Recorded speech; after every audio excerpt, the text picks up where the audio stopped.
জগন্মাতাকে প্রণাম। শ্রীকৃষ্ণ, শ্রীমতী রাধা, শিব, মহাদেব, শ্রীমৎ সুদীন কুমার মিত্র, এদের প্রতি সাষ্টাঙ্গ প্রণাম রেখে কথা শুরু করছি। আমাদের বিগ্রহ এখানে দাঁড়িয়ে আছেন শ্রীকৃষ্ণ। তিনি একটি কাহিনী না বলে বলবো অদ্ভুত বিন্যাসে তাঁর এক মহাভক্তর কাছে কিছু বলেছিলেন। সেটা আমার মনে হচ্ছে যে আমাদের এখানে শুধু আমি আপনাদের কজন ভেবে বলছি না, ওই যে একটু আগে বললাম আমার কাছে অনেকে বাইরে থেকেও জানিয়েছেন তারা ফলো করেন এখানকার বক্তৃতা, তাদের কথা ভেবেও আমি বলছি। শ্রীকৃষ্ণ বললেই আমাদের সঙ্গে যেটা উঠে আসে শ্রীমদ্ ভগবদ্ গীতা।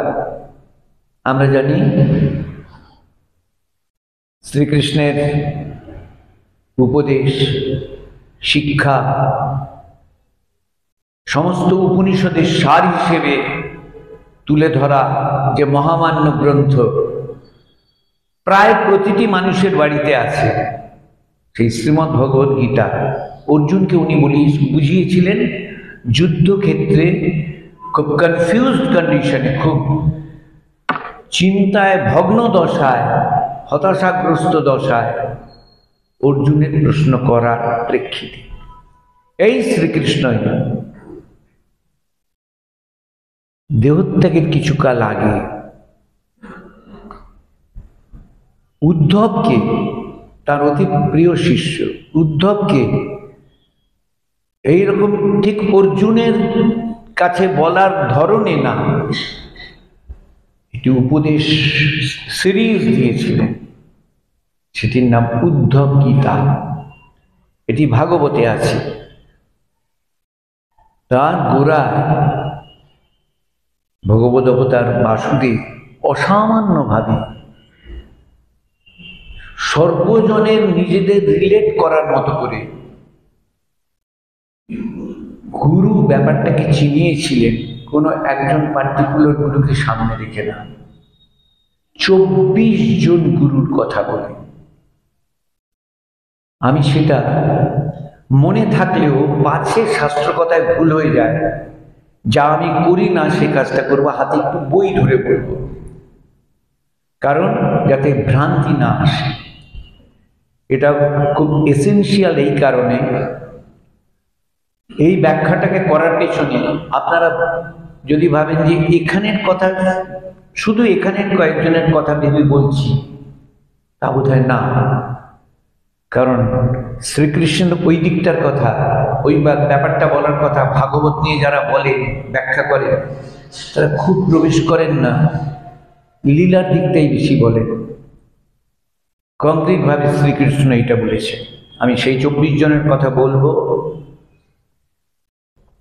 আগেই বলছি, হাতে বইটা রাখছি, পাছে আমার কোনো রকম ত্রুটি হয়, ভুল হয়, কিন্তু আমার জানা থাকলেও আমি এদিকে তাকিয়ে তাকিয়ে বলবো, তাঁর কৃপায় জানা থাকলেও, কারণ আমাদের কিচ্ছুই আসলে জানা নয়, যতটুকু জানতে পারি সমস্তটাই ঐশী ব্যাপারে। এই জানাটা যখন হয় তখনই আমাদের জানার শুরুটা হয়। এও একটা অন্য কথা বললাম, কিন্তু আমরা আমাদের জানাটা কিন্তু কসমিক অ্যারেঞ্জমেন্টে পাই। আমাদের যতটুকু জানতে দেওয়া হয় ততটুকুই আমরা জানতে পারি, আর যতক্ষণ আমি আমার মতো করে জানতে পারি বলে ভাবি ততক্ষণ আমাদের জানা হয় না, ততক্ষণ আমাদের হয় অজ্ঞান পুকুরে সাঁতার। আর যখন আমরা জানতে পারি না, আমাদের জানতে দেওয়া হয় কসমিক অ্যারেঞ্জমেন্টে। এই তথাকথিত বিশ্বাসটাকে অন্ধবিশ্বাস বলে যারা ভাবেন, তাদের কথার অন্ধতা থেকে চিনে গিয়ে আমরা যখন জাগ্রত হয়ে জানি, তখন হয় সমুদ্রে আমাদের সাঁতার। সুতরাং এই জানা আর অজানার মাঝখানের লাইনটাকে সরিয়ে দিয়ে আমি বলছি, কৃষ্ণ বলছেন, তার কাছে গেছেন উদ্ধব, যে প্রভু তুমি তো চলে যাচ্ছ। আমি এখানে লিটারাল ওয়ার্ডে যাচ্ছি না, আমি আসল কথা। কৃষ্ণ তাকে যে তার আগ্রহে সাড়া দিয়ে যে মানি প্রবাহ আমাদের কাছে পৌঁছে দিলেন, তার সংকলন উদ্ধব গীতা। এইবার কৃষ্ণ বলা শুরু করলেন একটা অসামান্য সুন্দর ব্যঞ্জনায়। যদু নামে একজন রাজা ছিলেন। আমি এবার কৃষ্ণকে একটু বাংলায় কথা বলাচ্ছি, হ্যাঁ, সংস্কৃত বচনে না। যদু নামে একজন রাজা ছিল, বুঝলি উদ্ধব? সেই রাজা একবার ভ্রমে পড়ে অনেক রকম ভাবনা চিন্তার পর একজন অবধূতকে পেয়ে তার কাছে বললেন, তুমি যে এই যে জাগ্রত, তুমি যে এনলাইটেন শব্দটা কৃষ্ণ বলেননি, এটা আমার ভাষায় এসে গেল। তুমি যে নিজের জায়গায় আলোকিত, এর পেছনে তোমার বিন্যাসটা কিভাবে হয়েছে, ক্রমগতিটা কিভাবে? বলছেন, আমার 24 গুরু আমাকে এটা করে দিয়েছে। 24 গুরু, কি অদ্ভুত কথা! গুরুগুলোর নাম এবার শুনুন। পৃথিবী, বায়ু,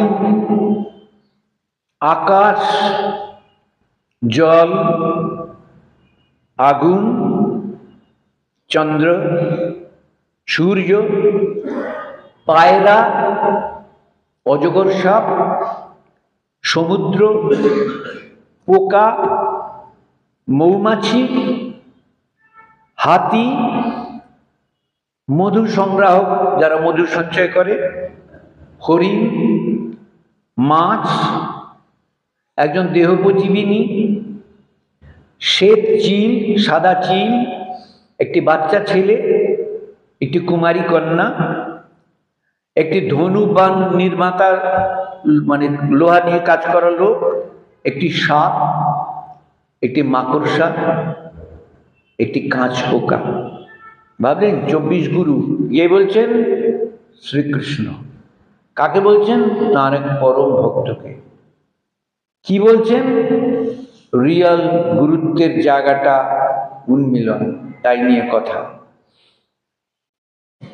এখানে বলা নেই, একটা কথা বলছি, পৃথিবীর ইতিহাসে এইভাবে আর কোনো শাস্ত্রে কোথাও দেখা যায় না যে গুরুত্বের জায়গায় এদের নিয়ে বলছেন স্বয়ং ভগবানের অবতার এসে তার এক অ্যাডমায়ারারকে, যে অশিক্ষিত না, যে বাচ্চা ছেলে না, যে আনপড় একটা লোক নয়, যে এসছে ঠাকুর আমাকে একটু বুঝিয়ে দেওয়ার, বুঝিয়ে দিলেন। তার one of the closest one, তার খুব কাছের একজন লোককে বলছেন, এই আমার 24 গুরু। এখানে গুরুদের প্রত্যেকটা কারণটা বলে আমি আগে একটা কথা বলি।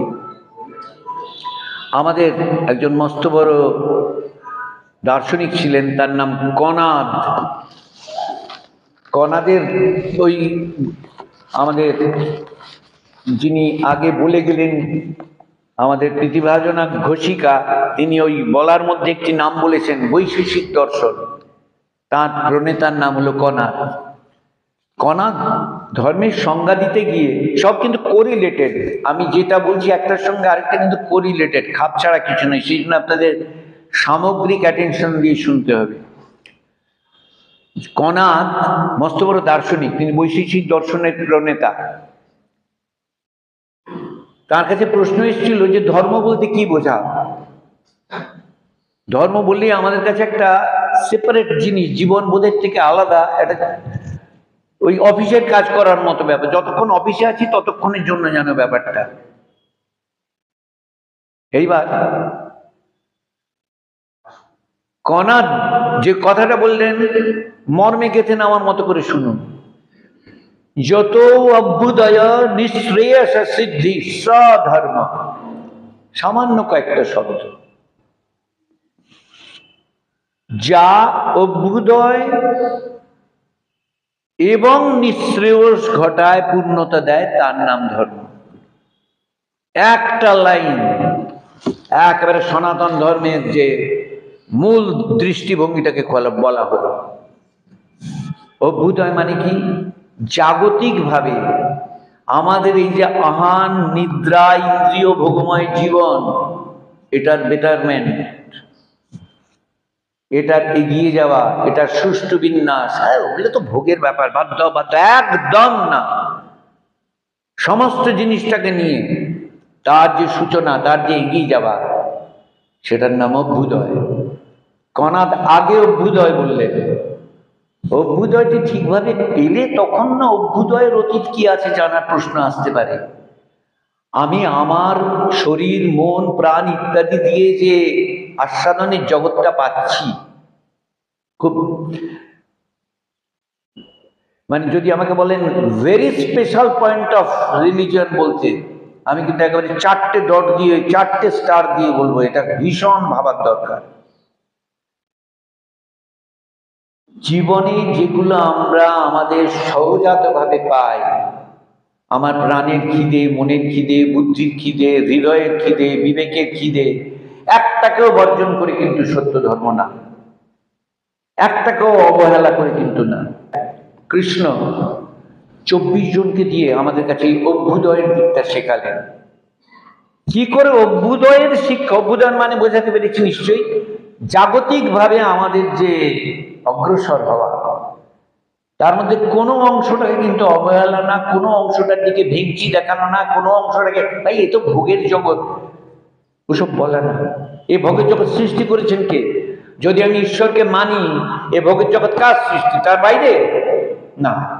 এটা ভুলিয়ে রাখা। কে ভুলিয়ে রাখছে? কাকে ভুলিয়ে রাখছে? নিজের মধ্যে নিজে। তাহলে সেই ভুলিয়ে রাখাটাও আমার কাছে বরণীয়। তুমি তো ভুলিয়ে রাখছো। তুমি কেন্দ্রিক হয়ে আমায় ভুলিয়ে রাখাটাও আমার কাছে আপত্তি নেই, যদি তুমি কেন্দ্রিক থাকো। আর তুমি কেন্দ্রিক না হয়ে আমার কাছে কুম্ভ মেলায় 10 বার ঘোরাটাও কোনো কাজের না, যদি ওটা কুম্ভ মেলায় ঘুরে এসেছি বলার জন্য আমার ঢেঁড়া পেটানোর ব্যাপার হয়।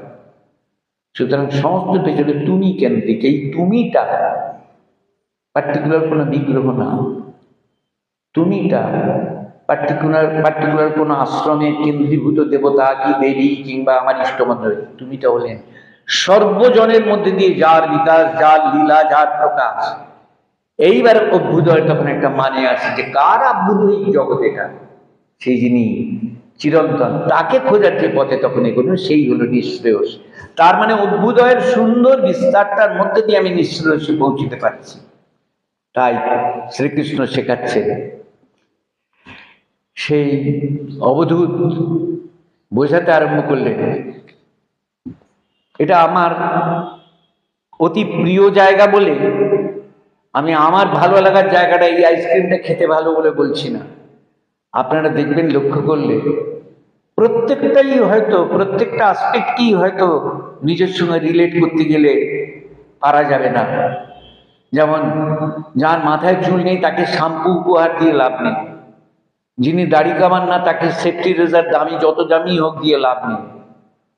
তাই প্রত্যেকের কার কাছে কোনটা ভালো লাগবে, কোনটা কাজে লাগবে, ভালো লাগবে বলবো না, কোনটা কাজে লাগবে সেটা কৃষ্ণও বলছেন না, কিন্তু যে 24টা বলছেন এটার মধ্যে প্রত্যেকেই নিজের নিজের উপাদান কিছু পাবেন। পৃথিবী, বায়ু, আমি নামগুলো আগে বলেছি আর সময় নষ্ট করবো না রিপিট করে। পৃথিবী কেন? অবধূত বলছেন এই 24 জনকে আমি গুরুরূপে গ্রহণ করেছি এবং এদের আচরণ থেকে আমি আমার এই সংসারের শিক্ষণীয় বিষয়সমূহ শিখেছি। কোনটি ত্যাগ আর কোনটি গ্রহণ শিখেছি। এই কথাটার মধ্যে একটা ব্যাপার যে ফার্স্ট শিক্ষাটা হলো তোমার দৃষ্টিভঙ্গিটা হোক পজিটিভ। নেগেটিভ দৃষ্টিভঙ্গি নিয়ে দেখলে তোমার সবই খারাপ। কোনটায় কোনটুকু দেখা হলে তোমার ভেতরে তুমি দেখছো তোমার একটু অগ্রগমনের জন্য সহায়তা হতে পারে, সেটাকে সম্মান দিয়ে অ্যাকসেপ্ট করো, মনে করো, বোঝবার চেষ্টা করো। একজন বললো আমার চারপাশে খালি বিরক্ত করা, বাজে এগুলোকে আমি কি ওদের থেকে নেবো পজিটিভ? ওইটাই পজিটিভ, যে বিরক্ত করা এই জিনিসগুলোর মধ্যে আমার সহনশীলতা নিতে হবে, আমি আমার মতো করে সবসময় সব পাবো, এই এক্সপেকটেশনটাও একটা নেগেটিভ দিক, এটা কখনো উচিত না। এই শিক্ষাটা পাবে, তাহলেই তুমি দেখবে দুশিরিয়ে এগিয়ে গেলে। তাই উনি বলছেন পর্বত মানে পৃথিবী বলে যেটা প্রথমে বলা হলো, এখানটা উনি পর্বতকে মিন করে বলছেন। পৃথিবীটা এখানে পর্বতের জায়গা থেকে, পর্বত আমার প্রথম গুরু। কেন? কারণটা বড় অদ্ভুত। বলে পর্বতের দিকে তাকিয়ে দেখো, তার গায়ে কত ভালো ভালো গাছ হচ্ছে, কত ভালো ভালো ফুল ফল হচ্ছে, আবার কত আগাছাও হচ্ছে। পর্বত কোনোটাকে বলছে না বড় গাছ তুমি আমার কাছে প্রিয়, আগাছা তুমি আমার থেকে দূর হও। ঠিক তেমন তোমার সমাজ জীবনে, তোমার সংসারে, তোমার পরিবেশে তুমি যাদের নিয়ে থাকবে, তোমার পছন্দের যারা, তাদের দেখে বাকিগুলোকে দূর করে দিতে পারো না। কি করবে? তোমার ভেতরে সেই সহনশীলতা জাগাও, তাতে তাদেরও রূপান্তর হবে। তোমার ভেতরে যে বড় গাছ, তোমার ভেতরে যে সুভাবনা, তোমার ভেতরে যে গ্রহণযোগ্য জিনিস, সেগুলো পরিপুষ্ট হবে।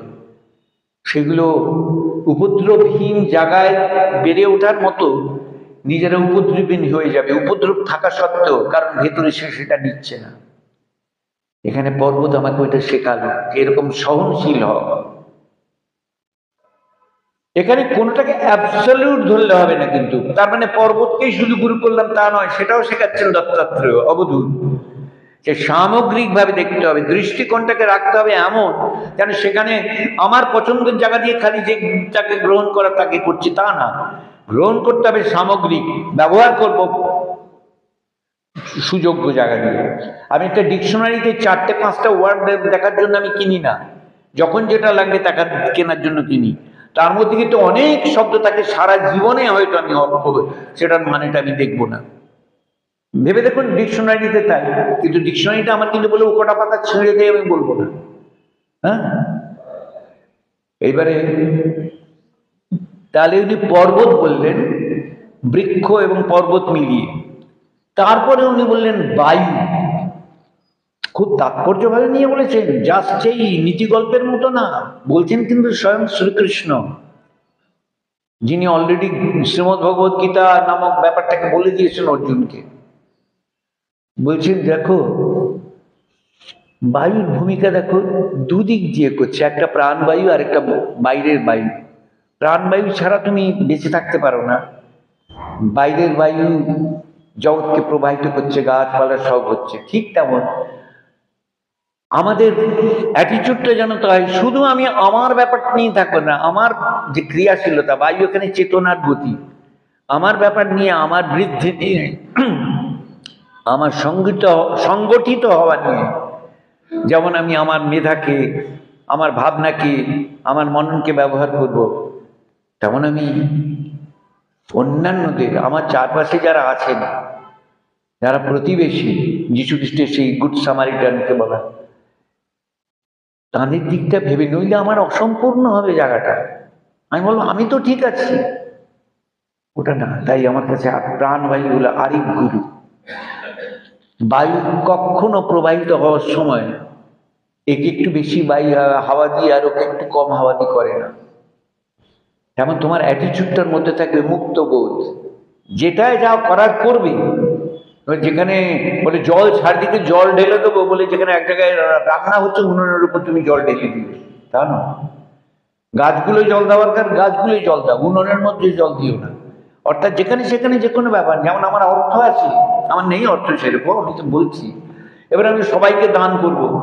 এবারে এক জায়গায় বুঝে 4 জন মদ খাচ্ছে তাকেও দান করছে, আর 4 জন খেতে না পাওয়ার জন্য বলছে 1 গ্লাস ভাত খাবো, তাকে ওই বললে হবে না। আমাকে অগ্রাধিকার দিতে হবে তাদের, যারা খাবার জন্য, যাদের খাওয়াটা প্রয়োজন। এই বলে উনি বায়ুর পরেই বললেন আকাশ। আকাশ কিরকম বলে, দেখো আকাশ একটা ঘটের মধ্যে যত যেরকম ভাবে নির্লিপ্ত ভাবে থাকে, মহাকাশেও কিন্তু সেরকম নির্লিপ্ত ভাবে আছে।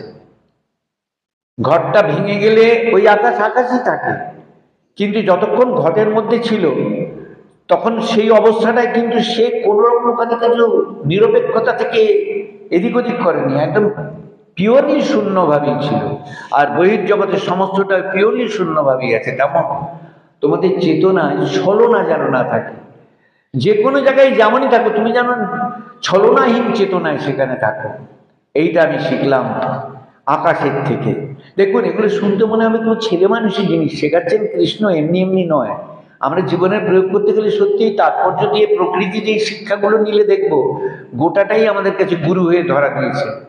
সেই যে গুরুত্বের জায়গা থেকে গুরুকে পাওয়া আর একজন দেহী সদ্গুরুকে পাওয়া, দুটোর মধ্যে বিরাট যে তফাৎ তা না। এই এক গুরু শক্তিরই 2 ভাবে প্রকাশ।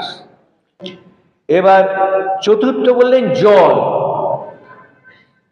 জল যেমন আমাদের তৃষ্ণা নিবারণের জন্য পান করি আমরা, ভেতরে নিয়ে ভেতরে শরীরের মধ্যে প্রবেশ করায়, তেমন পরিষ্কার করার জন্য বাইরেও ঢালি, সেটা কিন্তু বেরিয়ে পড়ে চলে যায়। জল অভিমান করে না যে আমাকে ভেতরে যে অংশটায় যেই জলটাকে খেলাম সে বললো আমাকে তুমি গ্রহণ করলে ভেতরে, আর যে জল দিয়ে গা ধুলাম বললো তুমি আমাকে ধুয়ে নিয়ে নর্দমা দিয়ে পাস করিয়ে দিলে, তা না।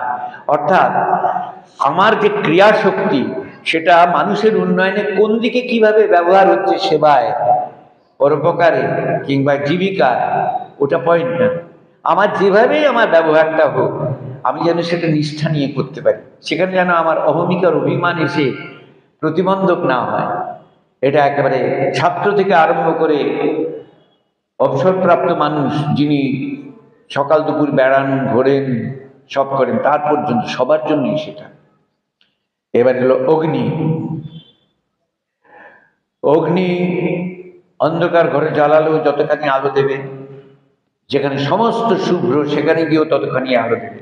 অগ্নির মধ্যে ওখানে অন্ধকার, এখানে কম আলো দেব, এখানে আমার বেশ আমার ততটা সমাদর নেই, আর আলোর জায়গায় আলো উল্টো করো। তোমার মধ্যে যে জিনিসটার বৈশিষ্ট্য অন্যের কাজে লাগবে সেখানে সেই বৈশিষ্ট্যর হয়তো প্রাকর্য কিংবা প্রাচুর্য নেই, সেখানেই বরং তুমি তোমাকে নিয়ে নাও সেবার হাত নিয়ে, কাছের হাত নিয়ে, হাতে হাত মিলিয়ে। আর যেখানে সেটা রয়েছে সেখানটায় তো তোমার বাহুল্য, থাকতে হলে থাকো, অনাদর করো না। কিন্তু যেখানে তোমার মতোদের ব্যাপার রয়েছে সেখানে আমিও সমান সমান ওই অগ্নি কখনো ভাবে না। মৃতদেহ পোড়াবার সময় ঠিক যা তার ভূমিকা, আমার প্রিয় রান্নাটা করার সময়ও তার ভূমিকা। কি ভয়ঙ্কর কথা বাবু! একটা চিতায় মৃতদেহকে পোড়াবার সময় অগ্নির যে ভূমিকা, আর আমার জন্য বিরিয়ানি বানানোর সময় কি পোলাও কিংবা পায়েস করার সময় যে ভূমিকা একরকম, ঠিক তেমন আমার সহায়তা, আমার মানে আমার নয়, ব্যক্তি, আমার সহায়তা কাকে দিচ্ছি কি দিচ্ছি বলে ভাই ওকে দিতে হয়, যা করতে দাও। শ্রদ্ধা দে আমার শ্রদ্ধায় অদে, উপনিষদে বলছি দাও শ্রদ্ধা করে, চাইছি নে দিলাম, ওটা দেওয়া হলো না, ওটা ঘৃণা হলো। অশ্রদ্ধায় অদেয়, তুমি দিও না, শ্রদ্ধা ছাড়া দিও না, তার থেকে না দেওয়া ভালো। সুতরাং অগ্নির মতো যেখানেই যেটা ব্যবহার করি আমি নিজের যে জায়গায় সেই স্বাতন্ত্র্য রেখেই করি। লক্ষ্য করবে আমি কৃষ্ণ বারবার বলছেন বলে বারবার বলছেন, আমার খালি কৃষ্ণ ভাবলেই বাঁশি বাজান ভাবি, এটা কি বাঁশি বাজা হচ্ছে ভাবুন। কি চমৎকার ভাবে মানুষের জন্য শ্রীকৃষ্ণ দেহত্যাগের কিছুদিন আগে কিভাবে জানাচ্ছেন। তারপরে আমি 5 গুরু বললাম অগ্নি অগ্নি, 6 গুরু চন্দ্রের কলা চাঁদ। অবধূত বলছেন, এখানে কৃষ্ণ বোঝাচ্ছেন বলবো না, বলবো অবধূত বোঝাচ্ছেন, কিন্তু কৃষ্ণ তোই জানাচ্ছেন। যে অবধূত এরকম বুঝিয়েছিলেন মহারাজ যদুকে, চাঁদের দিকে এবার তাকাও। চাঁদ সরু থেকে পূর্ণ হয়ে ওঠে, আবার পূর্ণ হওয়ার পর কিন্তু জানে আবার আমি সরু হয়ে যাব। অর্থাৎ তার এই যে কখনো বেশি কখনো কমে তার কোনো গ্লানি নেই। তিনি জানেন আমি যা তাই, অন্যদের কাছে আমি কম আর বেশি হিসেবে ধরা পড়ছি, আমি কিন্তু পূর্ণই সব সময় আছি। আলোটা যখন পুরো পড়ে তখন সবাই দেখতে পায় আমি পূর্ণ আছি। ঠিক তেমন আমাদের জীবনও তাই হওয়া উচিত, যে আমাকে লোকে কতটা নিচ্ছে, আমি কতটা সেলিব্রিটি হয়ে উঠলাম, আমাকে কতটা গ্রহণ করলে লিখবো কি কাদের জন্য, কার জন্য ছবি আঁকবো, কার জন্য গান করব, কই অ্যাপ্রিসিয়েশন পাই, এইভাবে করলে হবে না। আমার মধ্যে যদি মনে হয় এই জিনিসটা বিকাশ করে আমি দিতে পারবো, আমি আমার সেই প্রয়াসটা রাখবো। তারপর বাইরে থেকে আমাকে কিভাবে নেওয়া হচ্ছে দেওয়া হচ্ছে সেটা বাইরের ব্যবস্থা। আমাকে যিনি ক্ষমতাটা দিয়েছেন আর বাইরের লোককে যিনি পরিচালনা করছেন, তারা দুজন যদি হন ভয়ঙ্কর। জেনে গেছি তারা দুজন না, এক। সেই একই আমার কাছে পাইয়েছে, একই আমাকে অন্যের সামনে উপস্থাপিত করছে। সুতরাং সে একের হাতেই তো আছে। ট্রেনটা চলছে, একজন কোলের উপরে বাক্স নিয়ে বসে আছে। বলে বাক্স নিয়ে বসে আছো কেন, নামিয়ে রাখো। বলে না, ট্রেনের উপর চাপ পড়বে ভাই। বলে সে কি রে, তুই কোলের উপর রাখলেও ট্রেনে চাপ পড়বে, কোলের নিচে নামলেও ও তাই তো, এই উদাহরণটা যখন তৈরি হয়েছিল তখন রাইট ব্রাদার ভাইজের করা প্লেন বোধহয় আবিষ্কার হয়নি। আমি তাই আমার ভাষায় বলবো, প্লেনে উঠে কোলে রেখে দিয়েছে সুটকেসটা। বলে কোলে রাখলেও যা, নামিয়ে রাখলেও। তার মানে আমার যেটা কত, আমার কি রাখতে হবে, ওদের চাবিটা দেওয়া ঠিক রাখতে হবে, দরকার পড়লে নিয়ে খোলার ব্যাপারটা ঠিক রাখতে হবে, চাবিটা যথাস্থানে পকেটে রাখতে হবে, নজরে রাখতে হবে। দিস মাছ ঠিক তেমন বাহ্য জীবনে আমাদের যে কর্তব্য সামনে আছে, আমি ব্যাংকের যদি ম্যানেজার হয়ে আমাকে চাবির জায়গায় ঠিক রাখতে হবে যে এটা যেন ভুল হাতে না পড়ে, ঠিক সইয়ে সারা যেন চেকটা না বেরোয়, সব ঠিক আছে। কিন্তু আমি কাস্টোডিয়ান হিসেবে, মালিক হিসেবে না, ওনার হিসেবে না, আমার বাড়ির জিনিসটাও কাস্টোডিয়ান। এখানে পট করে একটা শ্লোক আমার এখানে নাচানাচি করছে, আমি একটু আবার বলছি। ঈশাবাস্যমিদং সর্বং যৎকিঞ্চিৎ জগত্ত্বাং জগৎ তেন তক্তেন ভুঞ্জিতা মা কৃত কস্য সিদ্ধনম। উপনিষদের প্রথম যেটি ঈশোপনিষদ, তার প্রথম মন্ত্র, প্রথম মন্ত্র। আর উপনিষদের যে আমাদের ঐশ্বর্য, মহান ঐশ্বর্য, তার প্রথম মন্ত্র। ওই প্রথম মন্ত্র বলাটার হয়ে যে প্রথমে কথাটা জোর দিয়ে বলছে, এইটার উপর আপনারাও জোর দেবেন। ফাইনাল মন্ত্র না, খবর দিচ্ছি কি ঋষি বলছেন ঈশাবাস্যমিদং সর্বং, সবকিছু তার, সবকিছুর মধ্যে তিনি, সবকিছুর বাইরে তিনি, সবকিছু তার হাতে ধরা। যৎকিঞ্চিৎ জগত্ত্বাং জগৎ তেন তক্তেন ভুঞ্জিতা। সব তুমি ব্যবহার করো, তোমার ইন্দ্রিয় ব্যবহার করো, তোমার অর্থ ব্যবহার করো, তোমার মেধা ব্যবহার করো, তোমার ধন সম্পত্তি ব্যবহার করো, তোমার যৌবন ব্যবহার করো, তোমার বার্ধক্য সব ব্যবহার করো, সব কিন্তু তোমার পাওয়া সেই পরমের থেকে, পরমের জিনিসের ব্যবহার করো। ভেতরে মালিক বোধ রেখো না, ওইখানে কিন্তু সর্বনাশের শুরু। এবার তার মানে কি লেথার্জি এসে যাবে, কি আর কম নেওয়া বললো, তাহলে তো উল্টো ফল, তার তো আবার আরেক গোলমেলে পড়বে, সেটাও চলবে না। Be perfect. এই যে বি পারফেক্টের ধ্বনি হলো সনাতন ধর্ম দর্শনের প্রথম এবং শেষ কথা। মাঝখানের মধ্যে যতই আবর্জনা এসে থাকে, আজ থেকে 1000 বছর আগেও যদি, পরেও যদি বলা হয়, এক কথা আসবে, প্রথম এবং শেষ কথা। Be sincere to your approach, in your approach. তোমার অ্যাটিটিউড যেন সবসময় পজিটিভ হয়। তাহলে চাঁদের কথা বললাম, এবার আসে সূর্যের কথা। সপ্তম গুরু সূর্য, সপ্তম গুরু সূর্যের কথা কি বলছেন? সূর্যের আলো, চাঁদের গেল অন্য আসপেক্ট থেকে, আত্মাভিমান যেন না হয়। সূর্যের আলো সম্পূর্ণ তো নিরপেক্ষভাবে করে। পাহাড়কেও যতটা সূর্য আলো দিচ্ছে, ক্ষেতের জমিকেও ততটা সূর্য আলো দিচ্ছে, যে লোক অন্যায় করছে তাকেও সূর্য আলো দিচ্ছে সমানভাবে, যে লোক খুব শুভ কাজে নিয়োজিত আছে তাকেও সূর্য সমানভাবে আলোকিত করছে। অথচ তার আলোয় ভুল দিকের ব্যাপার নেই। আলো যদি আমি আতস কাঁচের মধ্যে দিয়ে দেখি, সেটা অনেক বড় হয়ে উঠছে। এখানে আতস কাঁচের কথা কৃষ্ণ বলেননি, আমি সুবিধার্থে বলছি। সূর্য সবাইকে নিরপেক্ষভাবে দিচ্ছে, কিন্তু যে লোক হাতে হাতে একটি ম্যাগনিফাইং গ্লাস নিয়ে সূর্যের দিকে করে কোনো একটা দাহ্য পদার্থে ধরবে, সে কাগজটা জ্বলে উঠবে, সে দাহ্য পদার্থ জ্বলে উঠবে, আপনারা নিশ্চয়ই সবাই জানেন। ঠিক তেমন যে নিরপেক্ষ ঈশ্বর সর্বত্র বিদ্যমান, সেই নিরপেক্ষ ঈশ্বরকে যদি আমি আপন করে নিজের হৃদয়ে রাখি, আমার হৃদয়ের আতস কাছে, সেই নিরপেক্ষ ঈশ্বর ধরা দেবেন প্রাণের দেবতা হিসেবে, পরম পরম কৃপাময় দেবতা হিসেবে। রিপিট করছি কথাটা। ঠিক যেমন সূর্যের আলো সর্বত্র নিরপেক্ষ, কোনো জায়গায় বেশি দিচ্ছে না, কোনো জায়গায় কম দিচ্ছে না, কিন্তু একটা ম্যাগনিফাইং গ্লাস যদি প্রপারলি ধরা যায়, জ্বলে উঠবে উল্টো দিকটা। তাহলে নিরপেক্ষতা সব জায়গায় উনি নিরপেক্ষ, আতস কার্যে নিরপেক্ষ না। সেই জন্য বলছি জগন্মাতা জগৎপিতা যে নামেই বলি, তিনি সর্বত্র কর্মফলদাতা, নিষ্ঠুর কর্মফলদাতা। নিষ্ঠুর মানে এখানে ব্যথা দেওয়া নয়, নিষ্ঠুর মানে নিরপেক্ষ। ভালো করেছো, তুমি রাজা হবে, প্রেসিডেন্ট হবে, সব হবে, আবার জেলেও যাবে যদি যাওয়ার হয়, যেমন তোমার কর্ম। আর যেখানে নিবেদিত হয়ে তার জায়গায় শরণাগতি নিয়ে ধরছে, তার কাছে তিনি ধরা দিচ্ছেন ওই আতস কাচের মধ্য দিয়ে বিশেষ আলোর মতো। সেই নিরপেক্ষ শক্তি তখন ঐশ্বরিক শক্তি হিসেবে তার মধ্যে জাগে। এবারের গুরু হলেন সূর্য থেকে কোথায় নেমে এলেন ভাবো, ভাবতে পারবেন না কি নাম বলবো এবার। সূর্য থেকে পায়রা। কোথায় সূর্য আর কোথায় পায়রা? দত্তাত্রেয়ের এটা মজার ব্যাপার অবধূতের, যে আইডিয়া করে কোন জায়গায় ফিক্সড হতে দেবেন না। একটা হোটেলে গিয়ে আপনি ভেবে নিলেন যে এইখান থেকে আমি ভালো করে দৃশ্যটা দেখতে পাবো, পরের বার যেই যেতে গেলেন দেখলেন ওখানে কাঁকড়ায় কিছু ঘুরে বেড়াচ্ছে, জায়গা পাল্টাতে হবে না। কোথায় সূর্যের কথা বলা হচ্ছে, পরে এলো পায়রা। অ্যাপারেন্টলি কনসিস্টেন্সি নেই। এটাই চান যে তুমি যেন ধরা বাঁধা জায়গায় আটকে পড়ো না বাবা। যদি উঠতে চাও তাহলে অভ্যাসের দাস হয়ে যাবে। দাস কারোর হবে না, একমাত্র পরমের ছাড়া।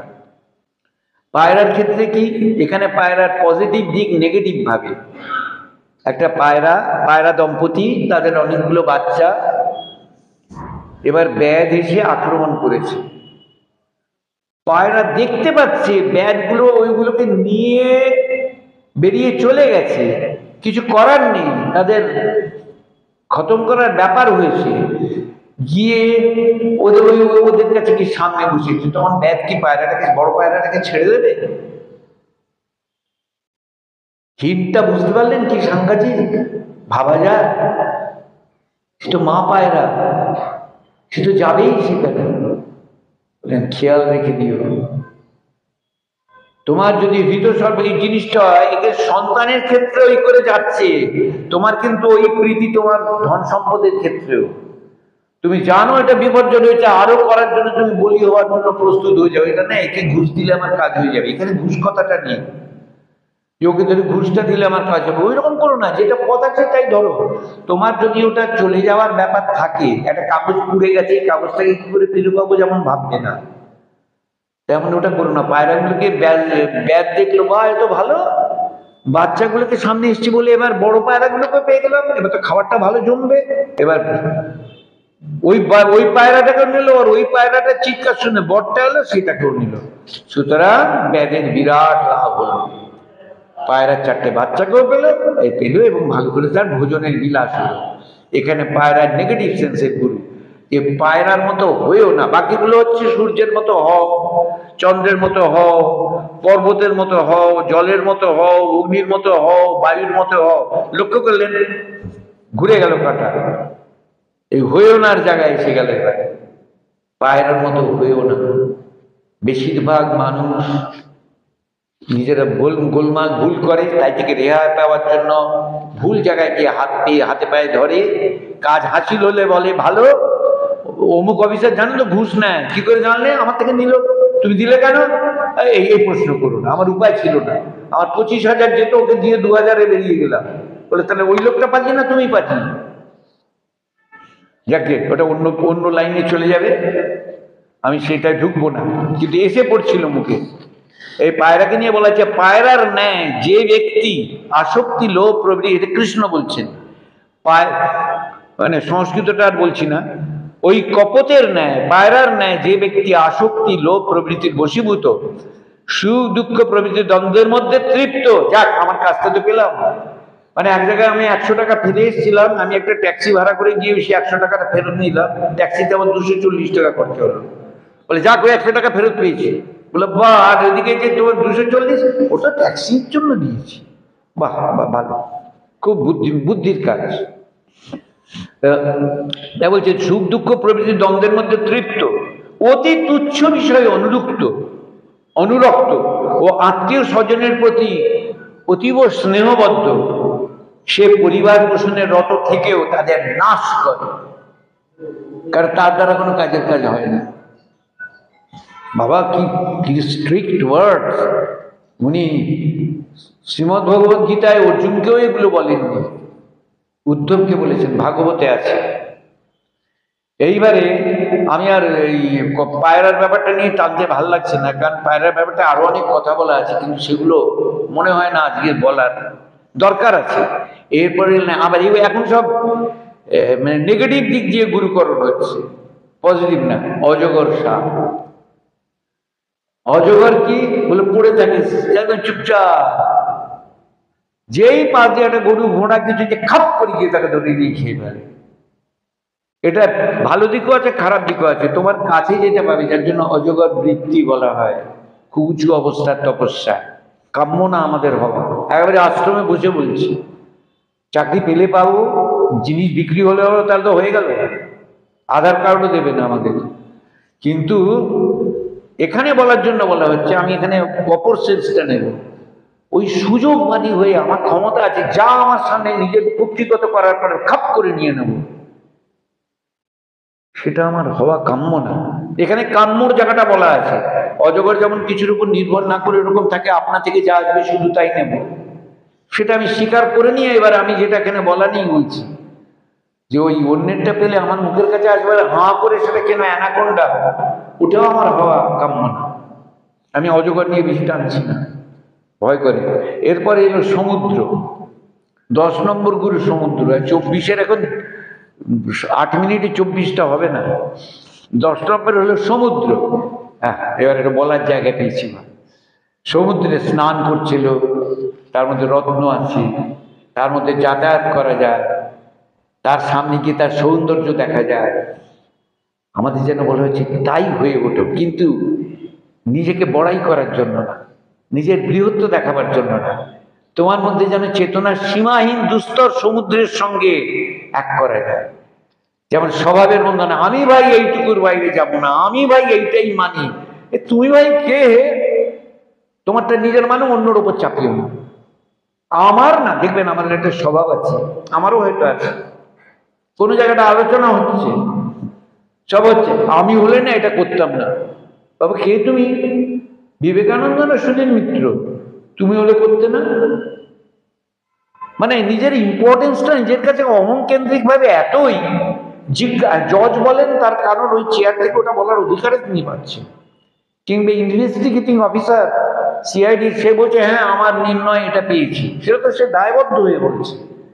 এবার একসঙ্গে সবাই বলছে চা কফি খাওয়া হচ্ছে, একজনে বলে আমি হলে না ওরকম করতাম না, ধরেই নিচ্ছে আমি একজন খুব বোঝদার মানে চিন্তক মন্তক, মানে মন্তব্য করার মতো একটা অধিকারী লোক, আমি হলে সব তাই নাকি, তাই নাকি, আপনি হলে মানতেন না?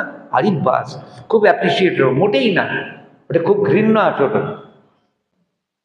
তো সমুদ্রকে বলছি, সমুদ্র নিজের গতিতেই ওরকম আছে, যে স্নান করবে করো, যে রত্ন খুঁজবে সে সাঁতার কেটে ভেতরে যাও, যে নৌকো চালিয়ে এর উপর দিয়ে যাবে যাও। তবে খেয়াল রেখো আমার ঢেউ আছে, কিন্তু ঢেউটা, কারণ আমারও একটা তো ক্রিয়াশীলতার নিজস্বতা আছে, সেই ক্রিয়াশীলতার নিজস্বতা হীনভাবে ভেবো না আমি একটা মাটির পুতুল হয়ে যাব। এইটার সঙ্গে সুসংবদ্ধভাবে সামঞ্জস্য রেখে তুমি যে ব্যবহারে থাকবে, আমি তোমাকে ঠিক সেইভাবে সাহায্য করব, সহায়তা করব না, মানে হাত মেলাবো। দ্যাট ইজ সমুদ্রের ধর্ম। সমুদ্রে না নামলে সমুদ্রে এসে আমাকে ডিস্টার্ব করবে না, যা করো সমুদ্রে নেমে। সমুদ্রের পরে এলো অগ্নি।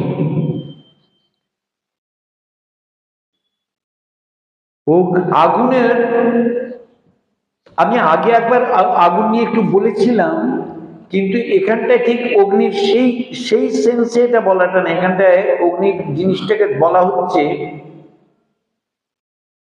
না, আমি নতুন করে বলছি।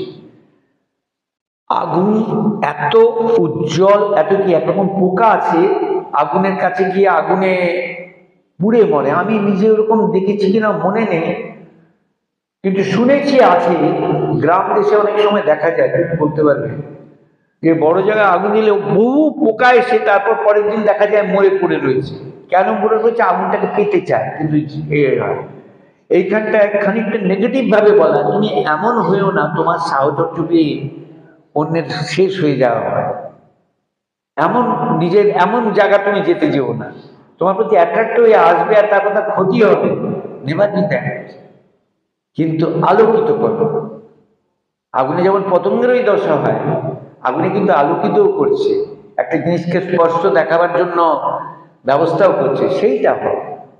আমি কত জানি, আমার কত বৈশিষ্ট্য, আমার কত সমাদর, এই বুঝে আমার সঙ্গে কথাবার্তা বলবে, এই বুঝে, এই করে তোমার অহমিকার তেজ দিয়ে অন্যকে তুমি বিবশ করতে যেও না।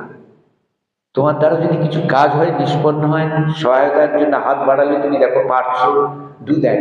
এখানে কিন্তু এইভাবে বলা নেই, এখানে খুব ক্ষুদ্র ছোট্ট করে এটা বলা আছে, পতঙ্গ তাতে ঝাঁপ দেয় এবং পুড়িয়া মারে, অসংযতেন্দ্রীয় মানুষও ভগবানের মায়ায় রচিত এই জগতে নরক যন্ত্রণা ভোগ করে। ব্যাখ্যাটা দেননি কৃষ্ণ। এটা আছে যে কথাটা বলা, নারীর রূপে পুরুষ, পুরুষের রূপে নারী, এগুলো আমি এখানে আলোচনা আমার মনে হয় না প্রয়োজন আছে। এটা হলো আগুনের দিক দিয়ে বলা হলো। এরপরে 12 নম্বর গুরু মৌমাছি। মৌমাছির ক্ষেত্রে বলা হচ্ছে, মৌমাছি যে মধুটা নেয়, নিয়ে কিন্তু আরেক জায়গায় সংস্থাপিত করে, নিজে খায় না। ইনি একটি বাণীতে বলেছিলেন, ওটা আমি আগের একটা বক্তৃতা এখানে বলেছিলাম, যে সব ধর্মের মধ্যে কিছু মধুর মতো বস্তু আছে, প্রত্যেকটার মধ্যে যে পজিটিভ দিক, এটা ওনার বলার কথা, আমি ঠিক এক্সাক্ট কোট আনকোট করতে পারছি না। ওইভাবে সবটা নিয়ে যে ধর্ম, সেটাই হলো সার্থকতা, ধর্মের পুরো পরিপূর্ণতা। এইখানে প্রকারান্তরে সেটা বলা হচ্ছে। মৌমাছি যেরকম একদম মধুমক্ষিকা বলে বলা আছে, একবার ভ্রমর একবার মধুমক্ষিকা, দুটো সমার্থক হিসেবেই বলা।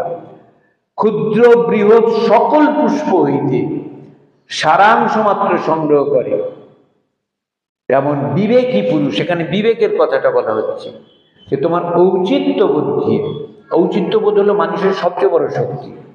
আমি আগে একদিন এখানে আলোচনায় বলেছিলাম, সেটা এই সনাতন এই ধর্মদর্শনের আলোচনার প্রেক্ষিতে বলেছিলাম কিনা জানি, এখানে তো অনেকবারই বলেছি, যে মানুষের সবচেয়ে বড় শক্তি কিন্তু তার বিবেক শক্তি, প্রাণ শক্তি, মন শক্তি, হৃদয় শক্তি, বুদ্ধি শক্তি কোনোটা না। ওগুলো খুবই প্রয়োজনীয়।